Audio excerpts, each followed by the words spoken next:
Ladies and gentlemen, welcome back. It was a quick coffee break, but we have a strict timetable to keep. So we're going to crack on with the next session.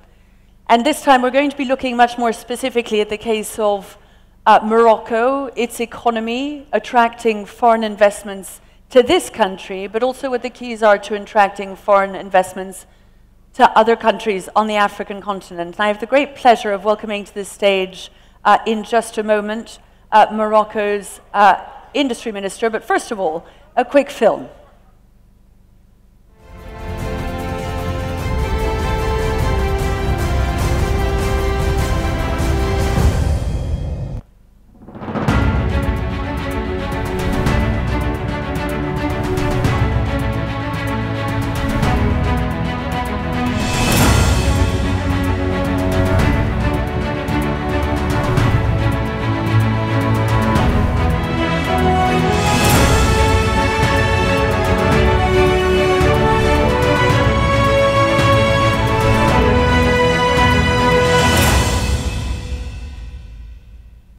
And please welcome, join me in welcoming Ryad Mezzour, who is Morocco's Minister for Industry and Trade.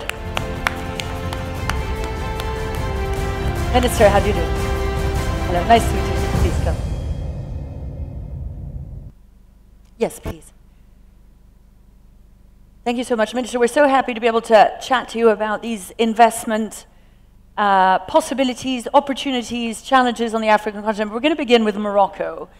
First of all, just a very global question, first of all. When you look back since 1999 and the beginning of the current king's reign, the figures are actually remarkably impressive of what's changed for the Moroccan economy.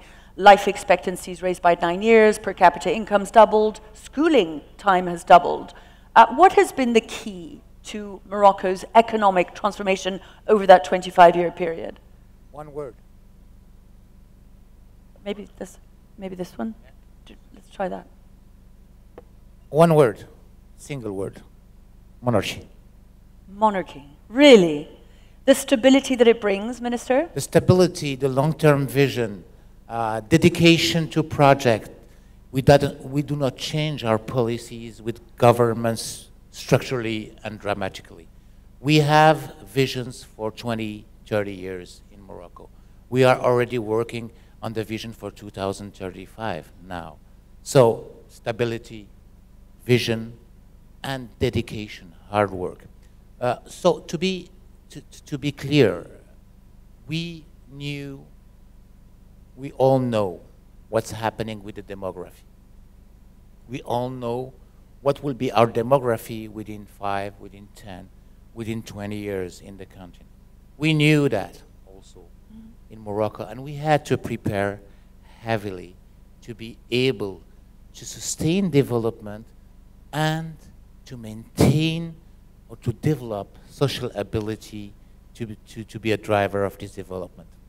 And of course that can be a key for so many countries on the continent. The demographics are in favor of expansion and growth. You have also, though, since you've been minister, really transformed the way Morocco operates, focusing on the development of the automotive industry, for instance, aeronautical, agribusiness. Tell us about that diversification, what drove it, and what it's brought. These sectors were chosen in 2005. That's why it's a long-term process. 2005, we decided to have a new industrial policy and a new industrial strategy. What do we need for that? Where are we? We are an African country. So first of all, we were close. We had a small market, medium, poor market, poor consumer market. So first of all, we needed to open markets.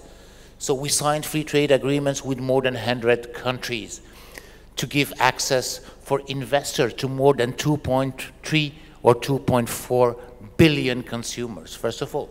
Second, we needed to reduce our logistic costs because logistics is dramatic to access to African country. So he invested heavily in infrastructure. We had other needs. We had other needs in healthcare, in schooling, but we needed to attract more investors, to create more jobs, and to create more wealth. So we invested heavily in infrastructure. The example is the Tangier port. The Tangier port, for our incremental Forex, foreign exchange, was not needed. But we used this big maritime route to install a transborder capability, which is now the first transborder port in Africa, the first transborder port in the Mediterranean Sea. Compared to Europe, it's the fifth or the sixth, and is the third best performing port in the world. So just to understand, having this infrastructure and investing heavily in 1,800 kilometer highway, etc. Having this infrastructure, we had to address the business climate, corruption, bureaucracy, difficulty. So we installed what you call now, what is the super hype, special economic zone. Not for tariffs, not for fiscal advantages. Fiscal elasticity was not that important at that time in my country. We installed it to delegate authority to the special economic zone developers so that all authorization would be there to develop the infrastructure needed for investors. Electricity is a nightmare. It was a nightmare to have electricity for a plant that wanted to be installed there, water, treatment, etc. That was the third islands of super business climate. And in these islands now, we have one of the best business climate in the world. I had the inauguration of a plant, a Romanian plant last week. Since the day they came in the zone, and they said, we want to make the project, to the start of operation, that means building the plant, installing the machine, 7 months. That's impressive, and we are proud. The record is 5 months. And then, fourth leg is human resources. We are not able to build cars. We were not able to build spare parts for our nautical industry. So we called the people that trusted in the Moroccan ecosystem and told them, how do you want them? What competencies do you want them to have? What abilities do you want these people to have? Teach us how to train them. Let's select them together. Let's put training centers together. We're going to pay for it, and you operate them. And then we started to have perfect resources, perfect productivity. And now, productiveness, when we have multinational companies, they are in Morocco, in a new operation, in a new sector, we don't know. We never had to work in this area. It takes 4 months and 12 days to be in the average of all the plants all over the world, and a few hours over 8 months to be in the top 3 in terms of quality and productiveness. So we are proud of that too. Fifth, which is more important, you attract, but you need to densify.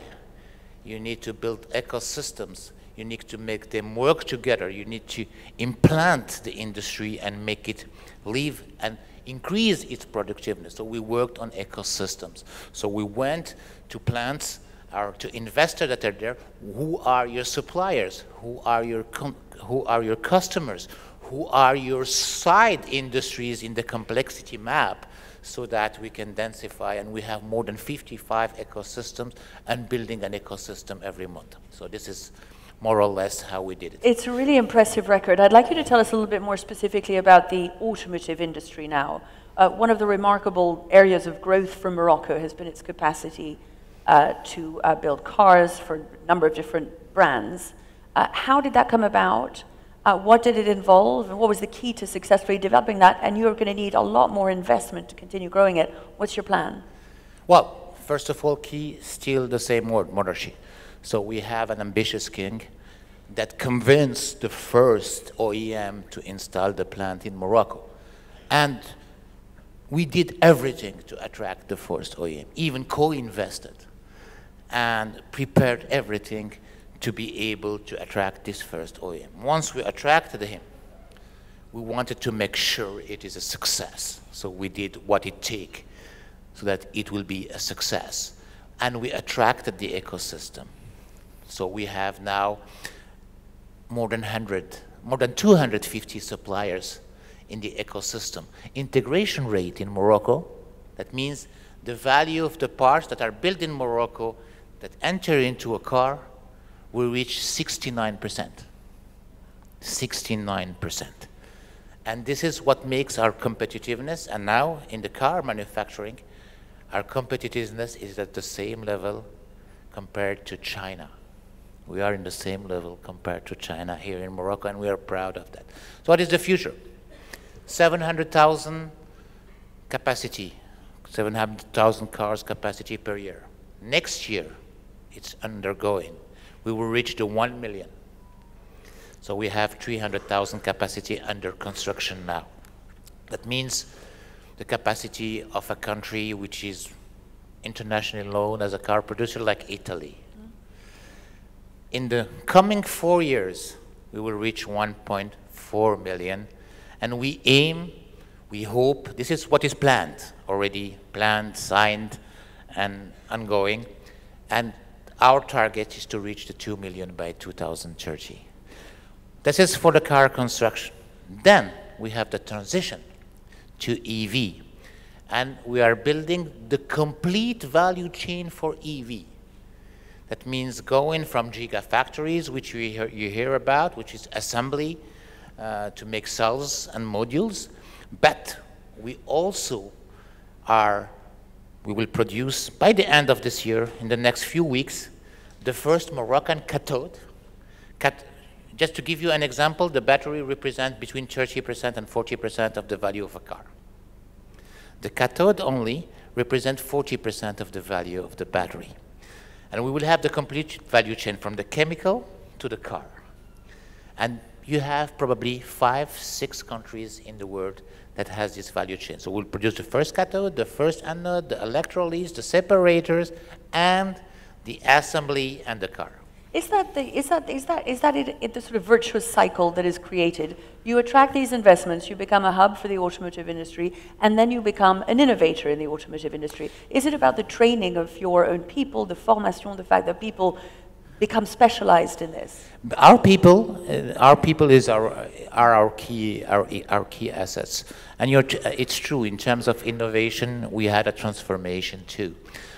When we signed with Stellantis, to double their capacity, we told them, my predecessor told them, okay, we do not only have hands, Moroccan have also brains.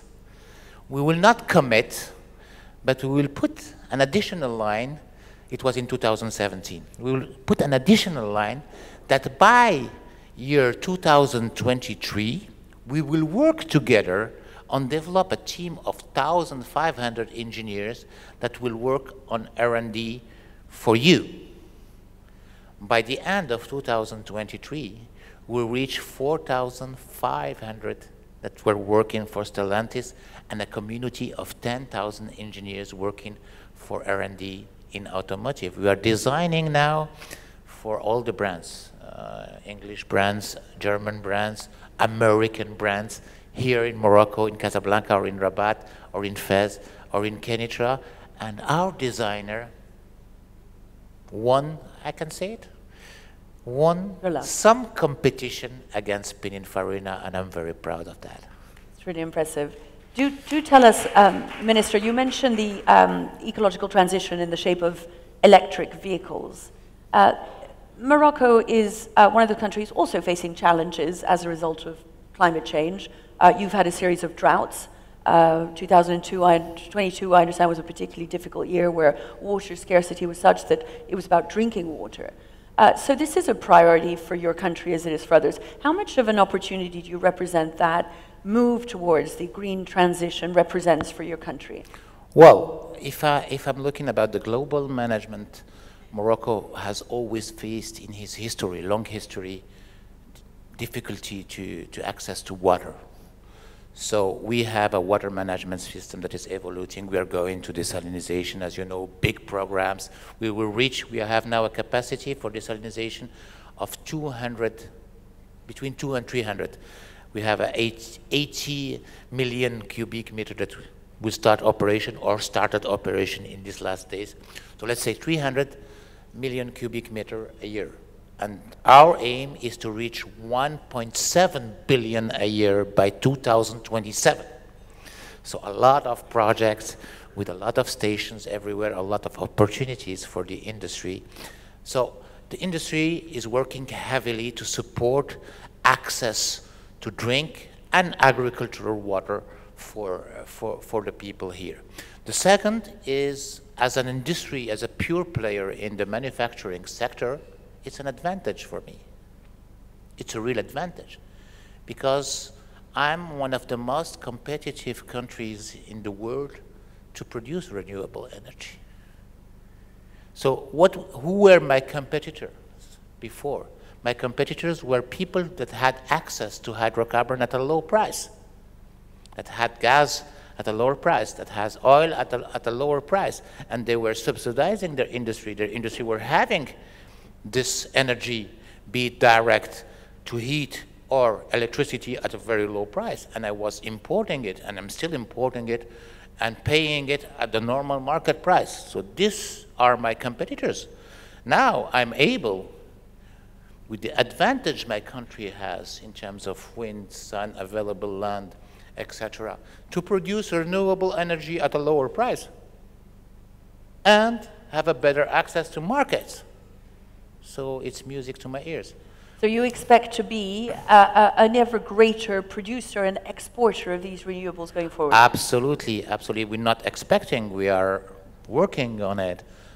We sent our offer for, we published our offer for green hydrogen, and we have more than 40 investors that are interested to produce dozens of gigawatts of energy and tons of green hydrogen, of methanol, etc. So we have a lot of interest to develop and to produce renewable energy in Morocco and to export it, but I'm going to take a fair part of it to transform it into jobs here. That always sounds like a good plan, a winning strategy. On the question of, we've spoken a little bit about the automotive industry, the other is the aeronautic, but the agribusiness, of course, remains one of the main industries here in Morocco. How much difficulty has been brought by the successive droughts? What opportunity is there to do things differently, and what do you foresee in that particular area? For sure.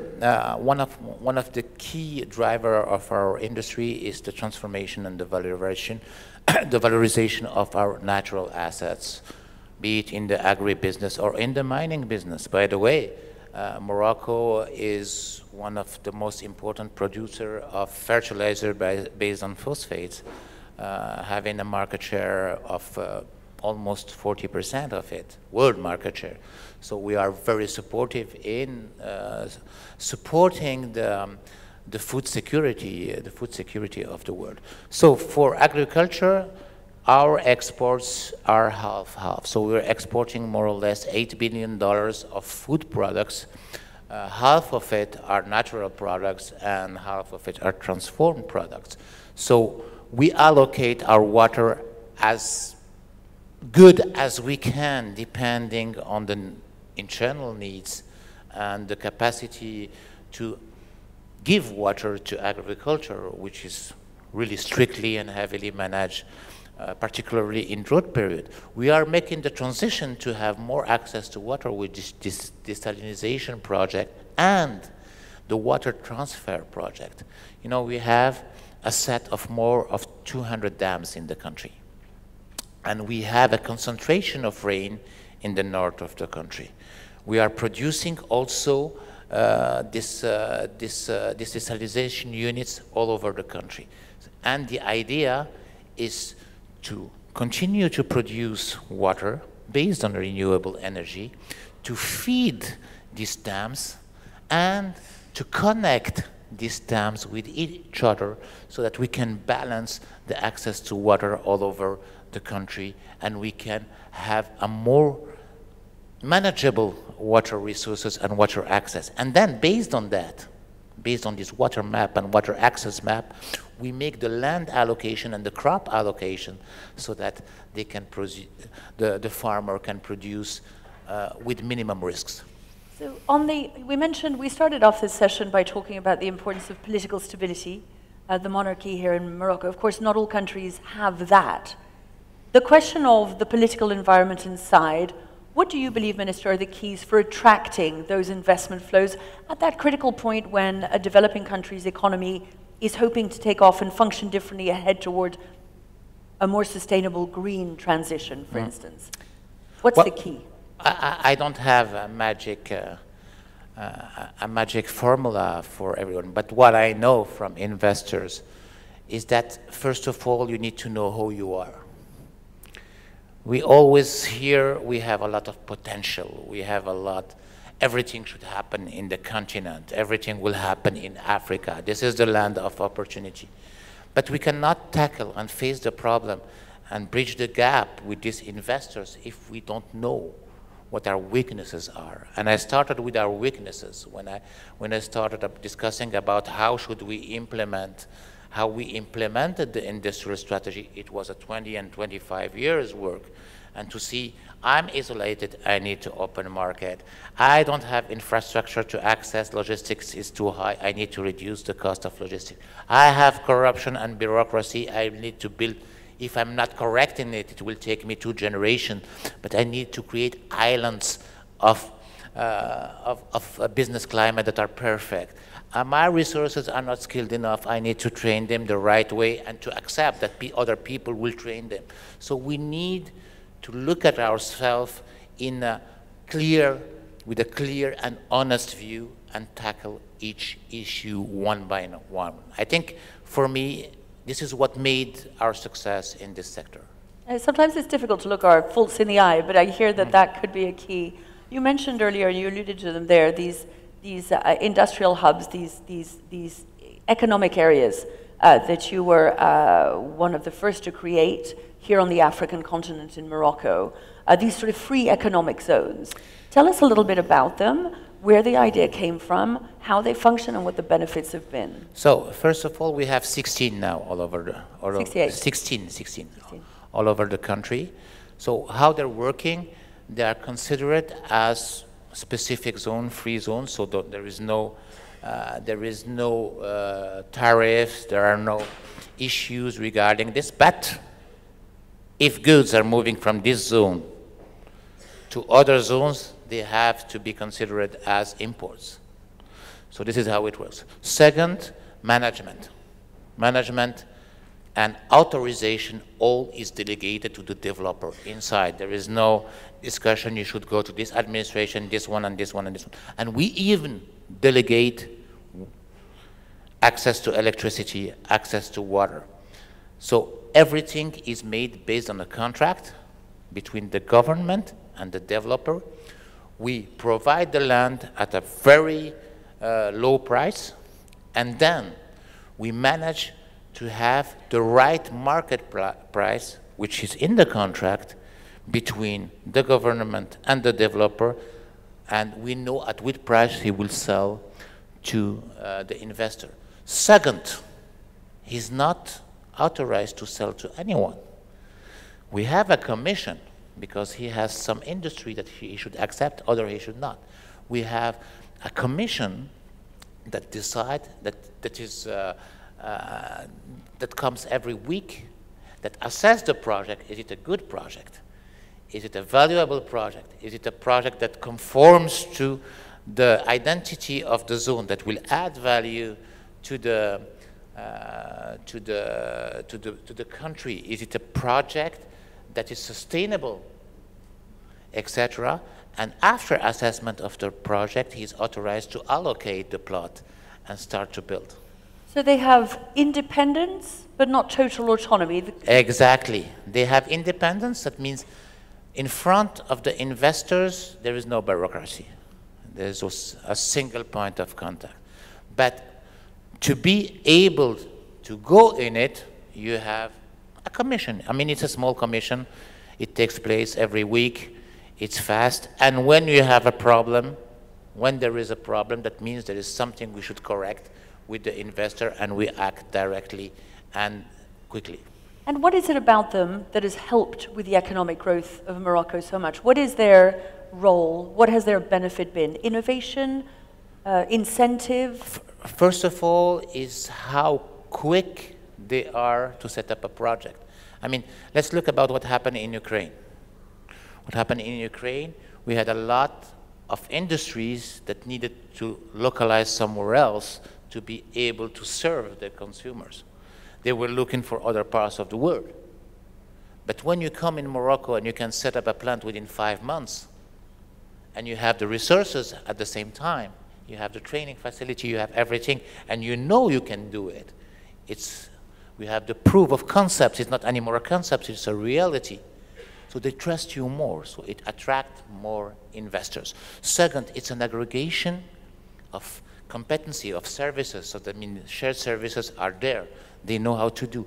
It's an aggregation of all logistic services that are there. It's an aggregation of all training services that are there, etc. So it's an aggregation, like the complexity that grows, of many, many, many shared competencies and abilities that work together and create more value.